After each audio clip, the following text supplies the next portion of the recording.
Hi friends, good morning. Welcome to my channel. எல்லாம் என்ன பண்ணுறீங்க? டிஃபன் பண்ணி முடிச்சிட்டிங்களா? டீ காஃபி எல்லாம் குடிச்சிட்டிங்களா? இன்றைக்கி திங்கக்கிழமை. நானும் காலையில் இருந்தெல்லாம் குளிச்சுட்டு தம்பி வந்து மக்ரோனி கேட்டான், அதை தான் செஞ்சுக்கிட்டு இருக்கேன். வாங்க எப்படி செய்கிறோன்னு பார்க்கலாம். வீடியோக்குள்ளே போகலாமா? எண்ணெய் காஞ்சிடுச்சு பாருங்கள். வெங்காயமும் பூண்டு சின்ன சின்னதாக கட் பண்ணியிருக்கேன், இஞ்சி சின்ன சின்னதாக கட் பண்ணியிருக்கேன். அதை ஃபஸ்ட்டு போட்டுடலாம்.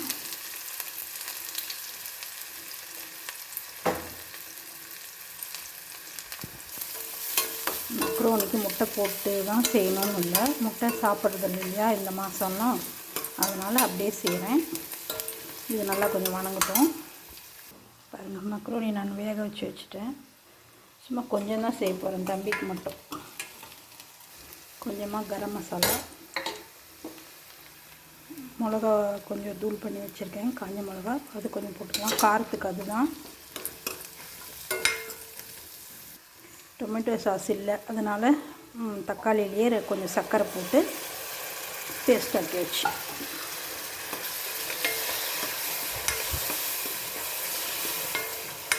இது கொஞ்சம் நேரம் வணங்கட்டும். குடை மிளகா எல்லாம் கூட போடலாம், அதெல்லாம் எதுவும் இல்லை. அவன் திடீர்னு கேட்டான், அதுக்காக இருக்கிறத வச்சு அப்படியே செஞ்சு தரேன்.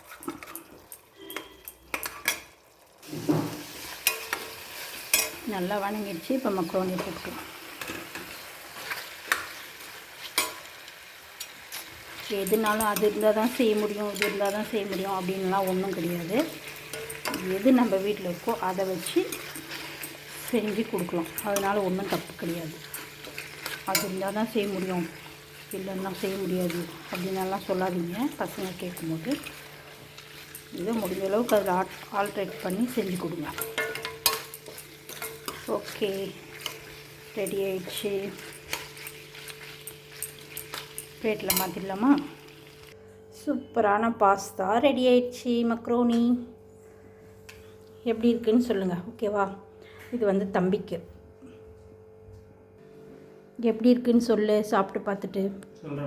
இது வந்து எனக்கு. இப்போ வந்து இதை ஜூஸ் போட்டு குடிக்கணும். இதில் என்னென்ன இருக்குது பார்த்தீங்களா? இருங்க, தம்பிக்கிட்ட கேட்டு வரேன் எப்படி இருக்குது டேஸ்ட்டுன்னு. வாங்க கேட்கலாம்.